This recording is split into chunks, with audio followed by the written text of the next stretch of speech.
En un programa llamado Discutamos México, no podía faltar el gran tema guadalupano, la presencia de la Virgen de Guadalupe en el imaginario colectivo, en la religiosidad y en la conciencia del pueblo mexicano. Para charlar sobre este gran tema, tenemos la presencia de distinguidos historiadores y expertos en la historia religiosa. Nos acompaña Jacques Lafaye, el doctor Jaime Cuadriello y el doctor Jorge Traslocero. Para comenzar, vamos a preguntarle a Jacques Lafaye, autor de un clásico de la historiografía mexicana, Quetzalcóatl y Guadalupe, los orígenes del culto guadalupano. ¿Cuáles son esos orígenes y qué significado e importancia tienen hoy para nosotros los mexicanos? La Virgen de Guadalupe es un caso único en la devoción en general en México. Y cuando digo único, no es enunciar una perogrullada, sino una singularidad de la devoción a la Virgen de Guadalupe. Los demás santuarios de la Virgen María de México han sido, por así decir, o sí se puede decir, importados de España y promovidos por los padres franciscanos. Nuestra Señora de Zapopan, la de San Juan de los Lagos, son imágenes propuestas a la devoción de los indios por los evangelizadores franciscanos en el siglo XVI. En el caso de Guadalupe fue todo lo contrario, es un culto de carácter terapéutico, como muchas devociones. Un empresario de construcción tuvo una hija enferma de la tos, dijeron, y la curó milagrosamente la imagen de la Virgen de Guadalupe. Los franciscanos más notables, como el padre Bustamante, que era el provincial, y el mismo padre Sahagún, dijeron que eso era idolatría y que al primero que dijo que esta imagen era prodigiosa siendo pintada por un indio de nombre Marcos, alumno de Fray Pedro de Gante, que ese debían darle 100 azotes para que se callara.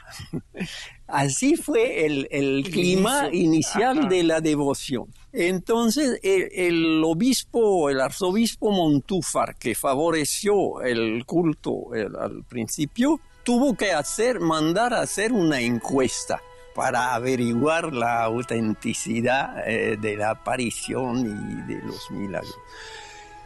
Desde luego, eso fue como 35, 40 años después de la fecha de 1531, que nunca se ha probado que hubo una aparición en esta fecha, que fue autenticada, por así decir, 100 años después. Pero periódicamente se encuentran documentos, ahora recientemente uno que llaman el Códice de 1548, sobre Juan Diego, que es la demostración de que Juan Diego fue realmente Juan Diego, etc. Y el documento está firmado por el padre Sahagún.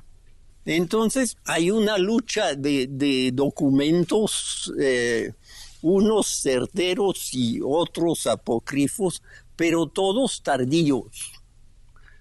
Y, por ejemplo, el Nicam Tecpan, que está en la Biblioteca Pública de Nueva York y que publicó Miguel León Portilla hace unos años, se supone que es como el Evangelio de Guadalupe. Pero el editor dice con prudencia que a los historiadores no les conviene pronunciarse sobre En fin, doctores tiene la Iglesia, es cuestión de a los teólogos les corresponde decir si hubo o no aparición.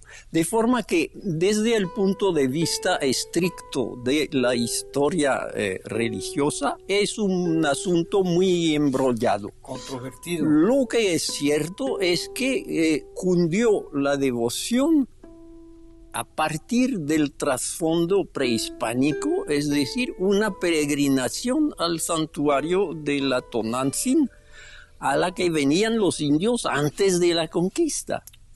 Entonces, la recuperación del flujo de los peregrinos a favor de una imagen emblemática de la nueva fe, este fue el secreto, a mi modo de ver, pero no quiero abusar de la palabra.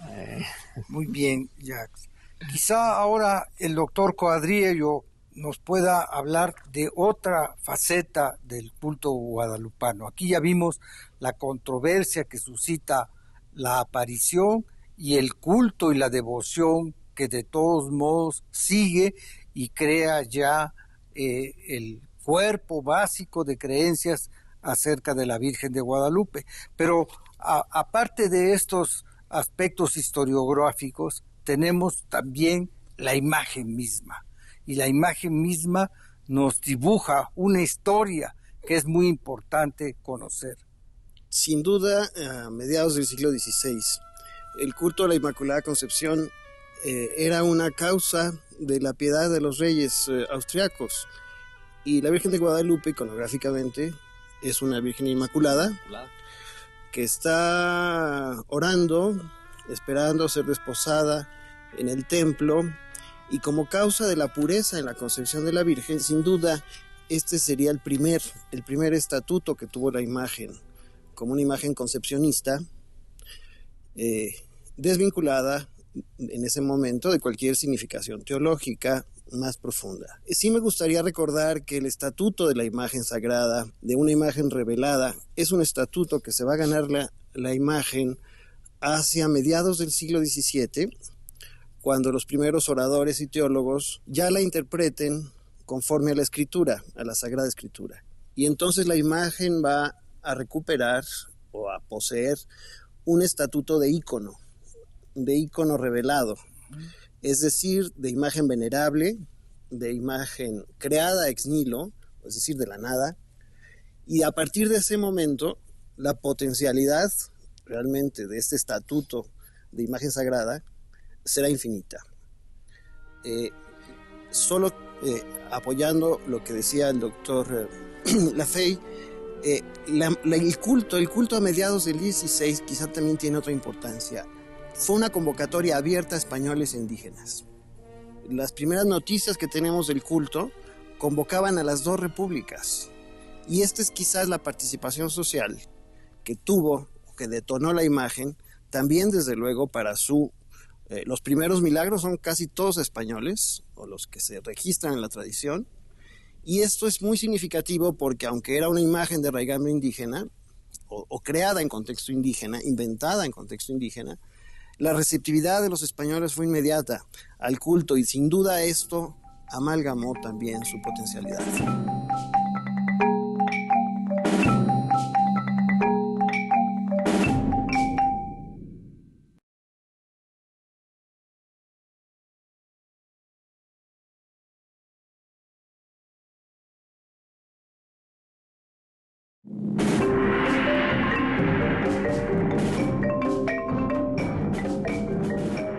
Las primeras noticias que tenemos del culto convocaban a las dos repúblicas, y esta es quizás la participación social que tuvo, que detonó la imagen, también desde luego para los primeros milagros son casi todos españoles, o los que se registran en la tradición, y esto es muy significativo porque aunque era una imagen de raigambre indígena, o creada en contexto indígena, inventada en contexto indígena, la receptividad de los españoles fue inmediata al culto, y sin duda esto amalgamó también su potencialidad. Tenemos ya estas dos primeras visiones, la teológica, la icónica y su relación con la población tanto indígena como española. Pero, ¿qué nos puedes decir, Jorge, de el desarrollo de esta imagen y de este culto a través del tiempo? Hay un punto que me parece muy importante que Jaime rescata. Tenemos, para poder entender la profundidad de campo, por decirlo así, esta tradición, hay que irnos a la Edad Media, ¿sí? Hay que irnos a esta iconodulia tan propia y tan profunda del cristianismo, sobre todo oriental, ¿sí? En donde la imagen ocupa un lugar preponderante que también va a estar presente en el catolicismo romano. La cuestión es que en el catolicismo romano, por su propio desarrollo histórico, el discurso teológico racionalmente orientado, construido en la Edad Media, va a ganar preponderancia sobre el discurso teológico de la imagen. Yo creo que Jaime está haciendo una invitación muy importante aquí, que es a recuperar, si surge en un contexto, se desarrolla en un contexto de tradición barroca, la imagen ocupa un lugar centralísimo, ¿no? Entonces tenemos que regresar a esta teología de la imagen. Ahora, en cuanto al desarrollo de la tradición, ¿cómo se llega de cómo se gesta una tradición en medio de una polémica que bien señalaba el doctor Lafey, hasta un culto universal como el que tenemos ahora a lo largo de 500 años? Es decir, aquí hay un proceso de formación y lo primero creo que hay que entender es qué es una tradición. Una tradición es algo que se transmite de generación a generación, es tradictum precisamente, lo que se dice generación a generación, de suerte que no hay nada más nuevo, más actual que una tradición. Ya sé que brincarán por ahí varios que nos están viendo en televisión, ¿cómo si la tradición es lo más viejo que existe? No, es lo más nuevo que existe, porque si una tradición no se renueva generación tras generación, conservando lo sustancial de lo que se recibe para transmitirlo a la siguiente, se muere. Tradición es la voz viva de los que se han ido. Tradicionalismo es la voz muerta de los vivos. Entonces, Guadalupe es una tradición que además se va expandiendo muy claramente. El siglo XVI, una afiliación indígena que se ofrece en esta universalidad, algo poco común ciertamente. En el siglo XVII hay un enorme trabajo teológico, como bien ha señalado Jaime, pero seguimos todavía en el ámbito de la Ciudad de México, se está gestando todo un discurso intelectual para esto. Tenemos sus primeras expansiones muy tempranas hacia San Luis Potosí, por ejemplo. En el siglo XVIII tenemos otro momento de expansión ya hacia toda la Nueva España. En esto el patronato guadalupano a mediados del siglo XVIII va a ser importante, la fundación de la colegiata. Y luego entramos al siglo, se expande a toda la Nueva España. Entramos al siglo XIX, donde hay una ruptura muy profunda. La Nueva España deja de existir y con otras dimensiones geográficas, con otro proyecto político, entramos a un Estado nacional, la formación de un Estado nacional que en un primer intento quiere ser confesional y toma a la Virgen de Guadalupe como el estandarte de la nación mexicana. ¿Sí? Es el desarrollo de este gran patriotismo. A mediados del siglo hay una ruptura con este proyecto, se avanza hacia un Estado laico y viene un cuestionamiento aquí. Las grandes tradiciones religiosas sustentadas desde el Estado sobrevivirían a esto, y lo que encontramos con Guadalupe es que el gran momento de mayor expansión se da a partir de que deja de ser el culto oficial de un Estado, sea la monarquía de España, sea la Nueva España, sean las ciudades, y se empieza a expandir. Hay un momento muy importante, finales del siglo XIX, que es la coronación, ¿sí? 1895, y en el siglo XX ha sido una expansión impresionante. Más allá de las fronteras del Estado Nacional Mexicano, se expande hacia el suroeste de Estados Unidos. Hoy el catolicismo norteamericano, que siempre había visto con sospecha a la Virgen de Guadalupe, hoy se ha declarado ya un catolicismo guadalupano, ya no digamos hacia Asia, a través de Filipinas, el creciente, bueno, el explosivo catolicismo coreano, de suerte que tenemos toda su expansión hacia América Latina. Aquí hay algo que los historiadores no nos hemos hecho cargo todavía: el estudio sistemático de la expansión de una tradición, de un culto religioso, que además tiene una particularidad, da identidad. Y otra particularidad muy importante: a diferencia de otros cultos marianos, no es un culto milagroso.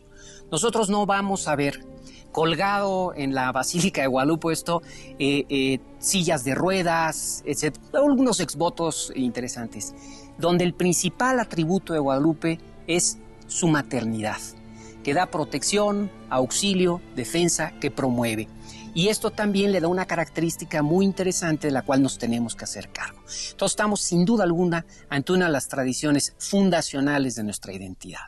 Pues exactamente el asunto de cómo la imagen y el culto guadalupano se vuelven también una expresión del Estado, creo que tiene un antecedente muy importante, que es cómo el culto fue aprovechado por los novohispanos para crear identidad y también favorecer el patriotismo. Es un tema que ha trabajado muy bien Jacques Laffey. Sí, es algo otra vez complejo y hay una evolución compleja de este fenómeno, porque un autor como el franciscano Díaz de la Vega, por ejemplo, en el siglo XVIII, narra cómo la Virgen de Guadalupe apareció a un indio mexicano, y por mexicano entiende azteca, y que la Virgen de Ocotlán apareció a un indio tlaxcalteca, y que la de Remedios apareció a un indio otomí, para que cada grupo étnico tuviera, por así decir, su virgen patrona propia. Y el fenómeno extraordinario es cómo Guadalupe con el tiempo ha logrado eliminar a sus rivales, especialmente como se sabe, la de Remedios, que apodaron la Gachupina, porque en la Guerra de Independencia fue la patrona del Ejército Real. Y eso se debe en gran parte a lo que me atrevo a llamar en forma sacrílega la manipulación de los teólogos jesuitas, en particular del padre Florencia. Bueno, el bachiller Miguel Sánchez fue el que inventó la guadalupana mujer del Apocalipsis, que con toda la razón ha llamado Francisco de la Maza el primer evangelista de Guadalupe.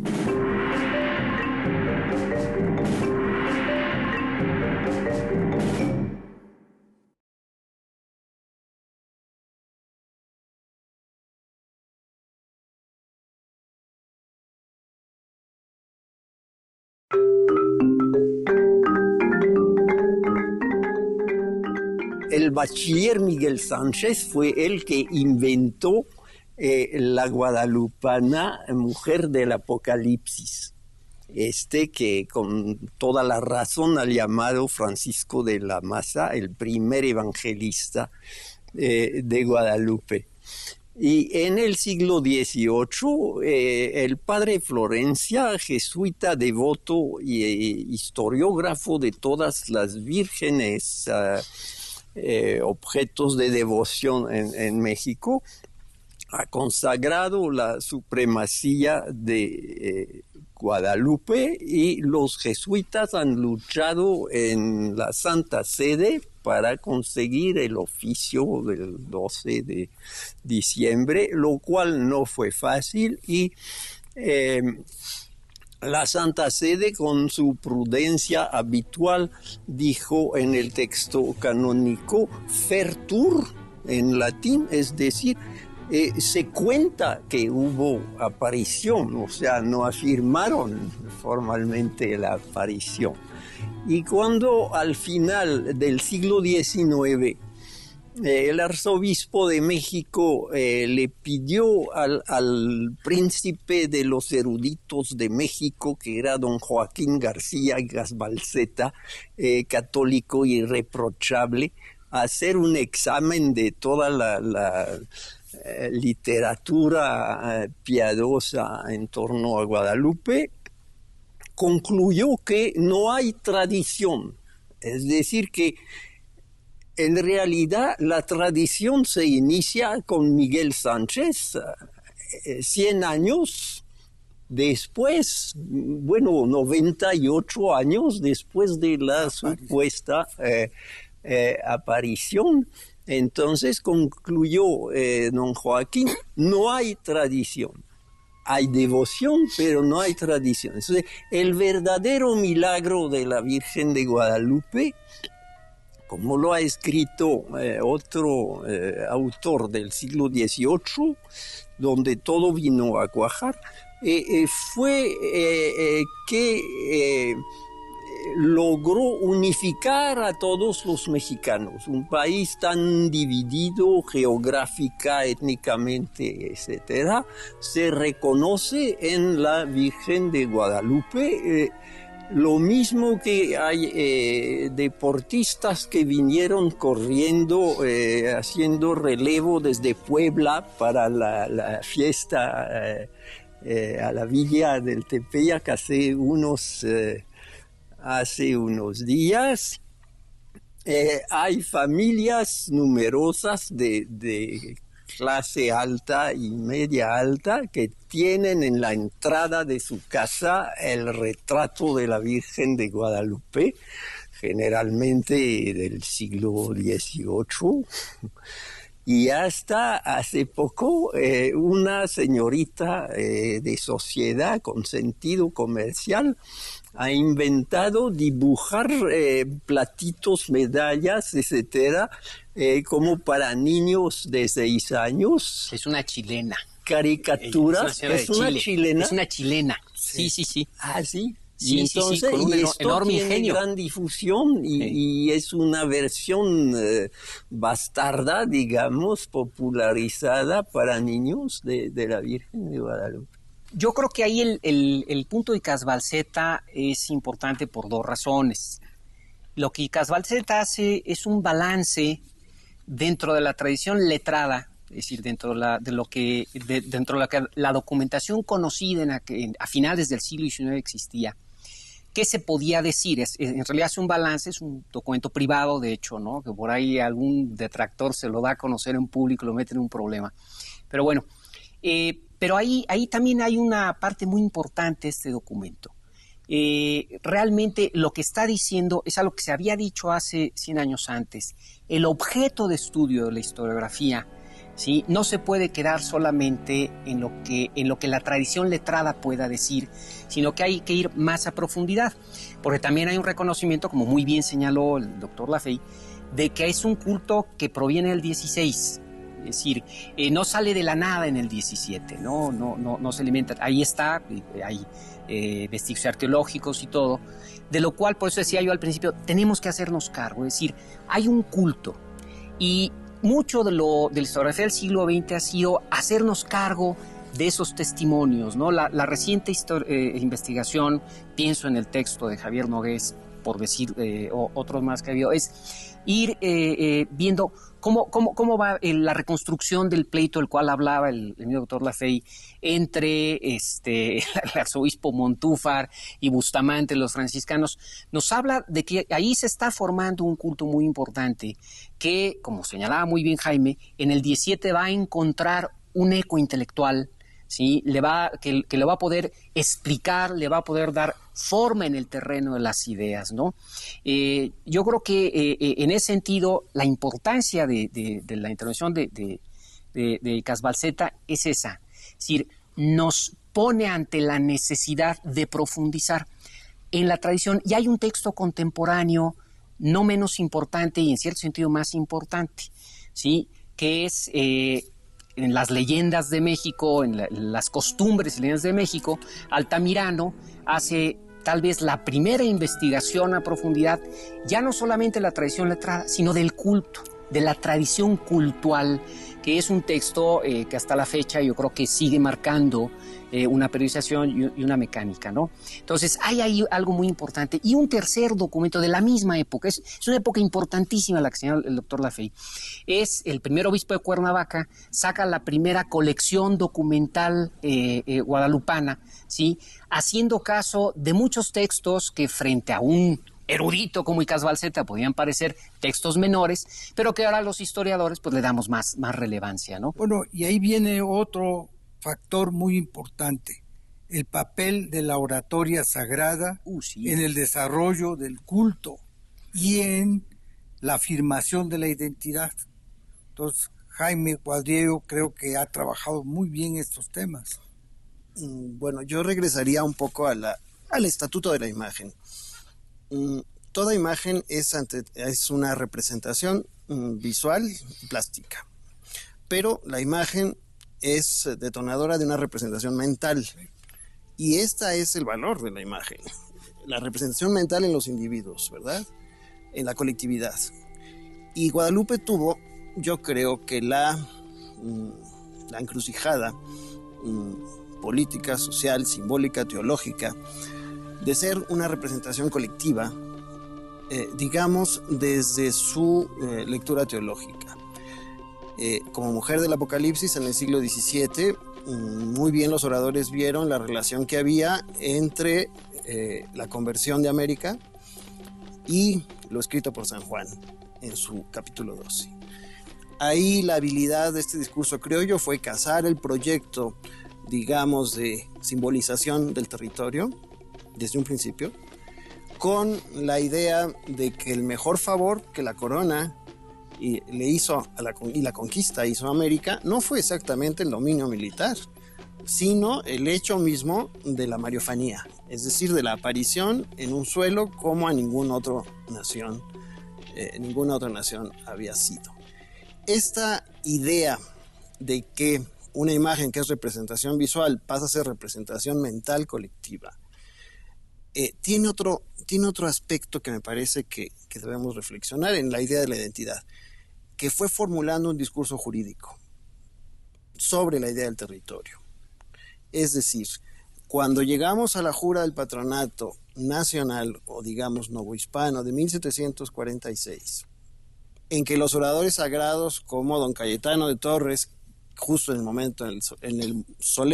momento más solemne de su pieza, dice: y toda la nación mexicana nos hemos representado en ti, desde las Cibueras hasta Texas, desde las Californias hasta el Caribe.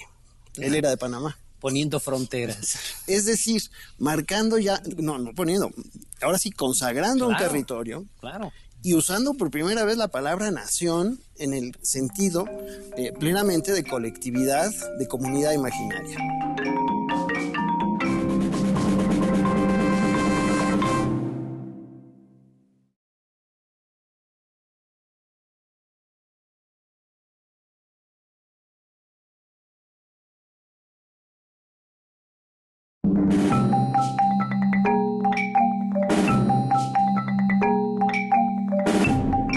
Y usando por primera vez la palabra nación en el sentido plenamente de colectividad, de comunidad imaginaria.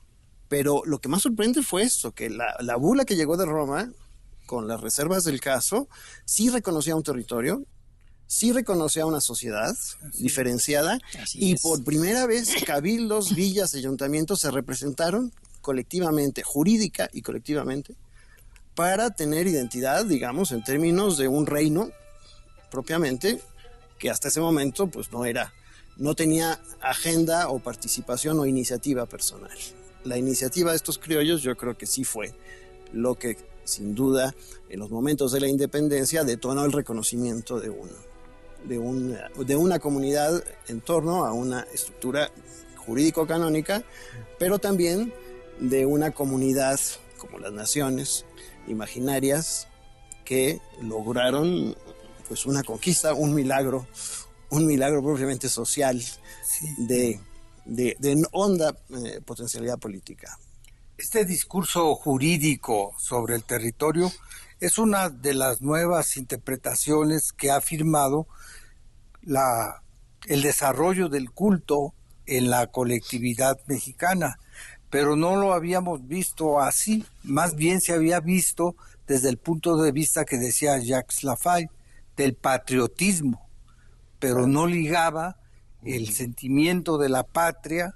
Quisiera yo que bajo esta nueva perspectiva que nos ofrece el estudio del culto guadalupano, nos hablaras también sobre la importancia de la oratoria sagrada, que es un tema que interesa a los tres y sobre el cual podemos dialogar mutuamente. Si me permite nada más ahondar más, porque esto que está diciendo Jaime me parece de enorme importancia. ¿Cuáles son las grandes metáforas que constituyen el desarrollo de la cristiandad occidental a la cual se va a insertar de lo que hoy es México a partir del siglo XVI, y donde el culto y la tradición guadalupana operan de manera especialísima? Hay dos grandes dos horizontes de interpretación. La metáfora jurídica, es decir, todo cuanto articula una sociedad dentro de la cristiandad tiene una expresión jurídica por la herencia romana.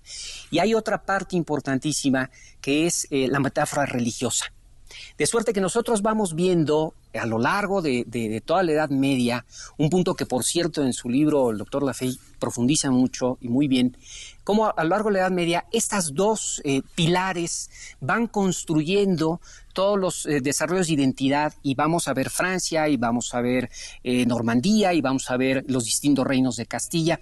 Siempre la metáfora jurídica se acompaña en la religiosa. No podía ser distinto en la tradición hispano-castellana, que es la que a nosotros nos toca, con un factor aún más importante. Dentro de la tradición jurídica y religiosa hispano-castellana, la ciudad, el ayuntamiento, ocupa el lugar de privilegio como el sustento mismo del reino. El hecho de que esta jura, de este patronato, haya surgido como un movimiento de ciudades, ¿sí?, jurídicas, se vinculan religiosa y jurídicamente en torno a un culto, en parte nos va a permitir explicar, o nos permite explicar, la enorme fuerza, porque se está montando sobre los dos elementos que dan potencia a la tradición del cristianismo occidental: la metáfora jurídica y la metáfora religiosa. Y de ahí pasamos a la metáfora identitaria, que une y recoge estas dos metáforas. Jaime. Justo porque casa la idea de comunidad y territorio en un símbolo compartido. Así es. Y que además promete. Es decir, en el discurso político, digamos, de la tradición escrituraria, que viene del Antiguo Testamento, las promesas divinas se pueden interpretar como programa político, es decir, se crean pactos en la tradición cristiana antigua entre Dios y las sociedades, las ciudades, los hombres, ¿no? El crear pactos hace que las comunidades se representen ya no en corporaciones, en instituciones propiamente, y de esa forma dar salidas a sus inquietudes de participación social o emancipadoras. El caso de la Jura del 46, el caso de la Virgen rehabilitada en la lucha de independencia, justamente reclamando territorio, y el caso de la Virgen a finales del siglo XIX coronándose por la jerarquía mexicana, dan idea de la reactivación propiamente de la metáfora jurídica con la metáfora religiosa de una iglesia que hacia 1895 también se reposiciona frente a un Estado nacional laico, pero que sigue apelando al estatuto cultural, comunitario, digamos, y trascendente de una iglesia que se considera más allá del Estado laico, ¿no? Porque ya ha creado de origen el estatuto. Esto yo creo que es otro aspecto del guadalupanismo, de la identidad social y política, que hizo que hacia el siglo XX la Virgen siguiera teniendo la misma potencialidad de forjadora, porque casa la comunidad con el territorio y la norma, es decir, la representación jurídica. Es decir, es una fuerza creadora de cultura, para acabar pronto, ¿no? Es decir, es esta tradición que en la medida que se renueva genera nuevas identidades, y es lo que está pasando ahorita a principios del siglo XXI, ¿no? Es decir, uno de los fenómenos que más rápidamente se expande ahorita en el mundo religiosos es el guadalupanismo norteamericano. Sí. Y ya no es solamente un fenómeno hispano. Bueno, Jacques Lafaye comenzó el análisis junto con otros historiadores de estas dimensiones que estaba hablando Jaime Cuadriedo. El patriotismo criollo y luego el nacionalismo, sí, en el siglo XIX y el siglo XX. Sí. Fray Servando, hablando del virrey Branciforte, dice que el bribón de Branciforte le dio de nombre Guadalupe a su hija para alardear de patriota mexicano, pero que de regreso a España le puso otro nombre. Bueno, eso da la medida de cómo ya en la segunda mitad del siglo XVIII Guadalupe era un símbolo nacional muy fuerte. Otro episodio es cómo el mismo Fray Servando fue desterrado a España por un sermón dedicado a la Virgen de Guadalupe, donde tuvo la audacia de conectarla con el apóstol Santiago y una supuesta evangelización de Santiago. Entonces esto tiene una carga explosiva ya muy grande en aquel tiempo. Y ahora hay otro fenómeno mundial que es la pretensión de todos los pueblos a nacionalizar la divinidad. En Indonesia, por ejemplo, se veneran cristos indonesios. Entonces, la morenita de Guadalupe es una mestiza y entonces se posesionan de esta imagen tan profundamente cristiana y universal para hacerla la madre de la patria. Creo que esto es importante. Llegó al punto de que el primer presidente de este país, que si recuerdo bien se llamaba Fernández, escogió el nombre de Guadalupe Victoria, lo cual parece de teatro. Y bueno, es un ejemplo entre muchos, y el hecho de que don Miguel Hidalgo tomara la bandera, el lábaro de la Virgen de Guadalupe como símbolo del movimiento insurgente, no fue una ocurrencia, un antojo así de último minuto, porque ya hubo antes un complot de patriotas criollos que se autodenominaban los Guadalupes y que tenían una medalla grabada, etcétera.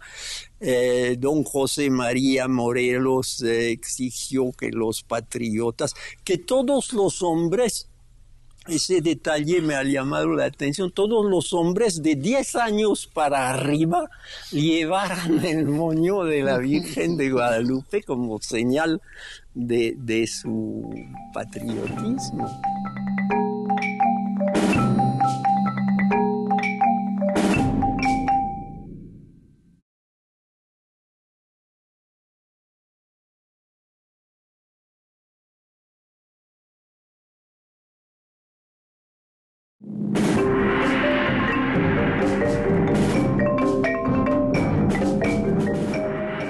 Ahí vemos también una participación decisiva en la definición del culto por parte del clero, de las élites y las masas, sobre todo en el siglo XVIII y XIX, que son temas que tú has estudiado, Jaime. Creo que el doctor Lafaye tocó un tema básico que no todavía tratado, el elemento racial. Sería el otro elemento propio de la identidad que se va a reactivar justo en el siglo XIX y XX.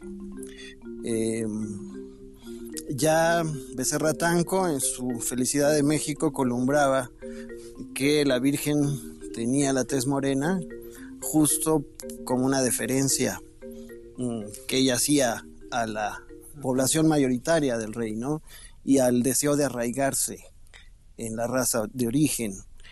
Este significado latente fue curiosamente en el siglo XIX, cuando la población mestiza adquiere el protagonismo en la construcción del proyecto nacional.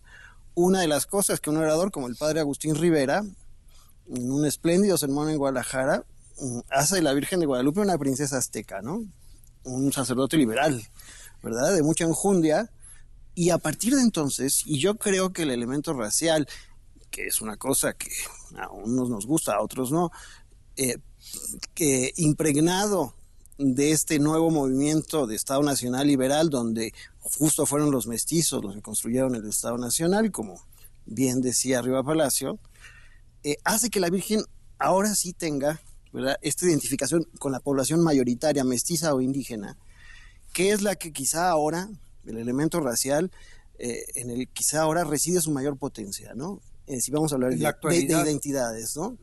Es decir, hoy sí es la morenita del Tepeyac con la que queda identificada una población, porque comparte algo que, pues, que no viene solo desde los genes, ¿no? Sino de una práctica continuada que está en la tradición recogida y representada en un elemento tan valioso, ¿verdad?, como es la fe y la devoción. Yo creo que el guadalupanismo internacional que vemos en Nueva York, que vemos en Corea, apela a este estatuto racial, que es por otro lado un estatuto poco explorado por los historiadores.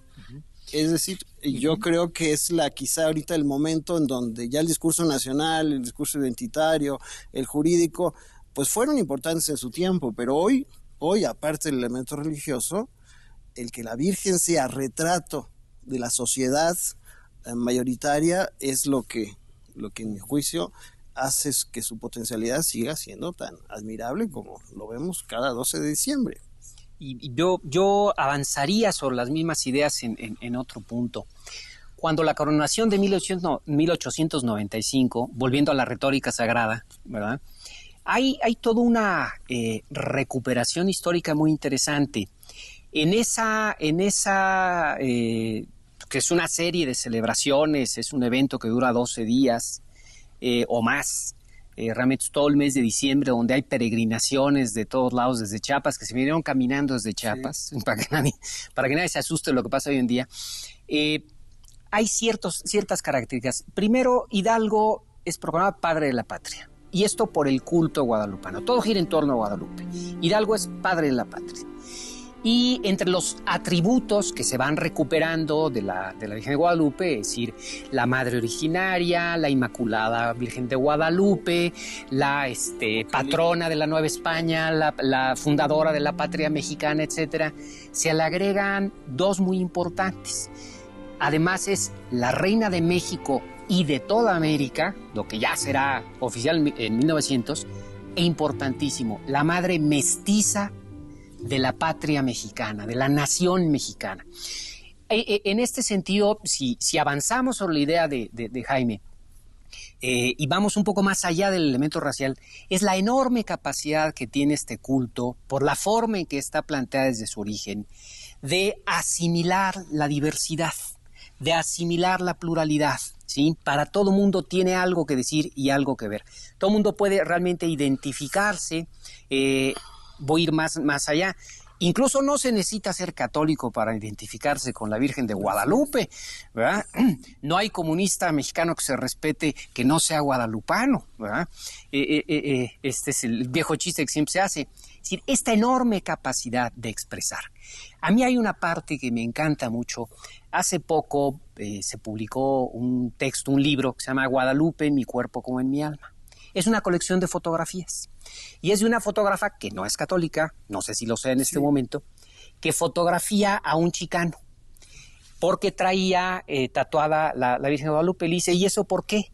Le dice, Guadalupe en mi cuerpo como en mi alma. Y este es el secreto de Guadalupe.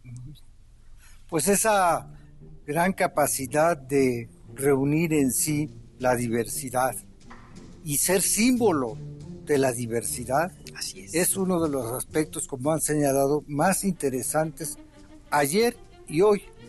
Y nos queda ya poco tiempo, pero vamos a aprovechar ese tiempo para que ustedes nos presenten sus conclusiones sobre la importancia y el simbolismo que hoy tiene para los mexicanos la Guadalupe. Bueno, yo llevo años y decenios estudiando mitos y creo que no se puede concluir. Y como decía Lévi-Strauss, se pueden estudiar los mitos estructuralmente, psicoanalíticamente, históricamente. Todo es válido y es inagotable realmente. Pero en el caso concreto que nos interesa, quiero referirme al ensayo que ha publicado Félix Báez Jorge titulado La parentela de María, donde hace un paralelismo entre la Virgen del Cobre de Cuba, la de Copacabana en el Perú y la Virgen de Guadalupe. Y yo diría, como un erudito que no voy a citar, que el padre Vargas Ugarte ha estudiado muy bien todas estas devociones innumerables en todo el continente y que la ventaja que tenía el padre Vargas Ugarte sobre el padre Furlong, otro jesuita, pero es que no fabricaba documentos.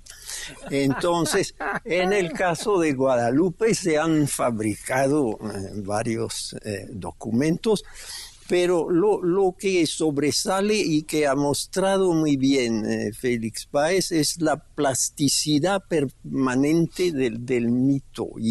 Y si tú quieres a toda fuerza que yo concluya, diría que la devoción a la Virgen de Guadalupe entre mexicanos es exactamente análoga a la vocación de Abraham para el pueblo de Israel. Esta será mi conclusión. Jaime. Me sumo un poco a la misma idea. También decía Joseph Campbell, otro estudioso de los mitos, que para que haya realidad tiene que haber mito de origen. Si no, es difícil formular realidad sin mito. Y los mitos son procesos inacabados, pero tienen cuerpo de realidad.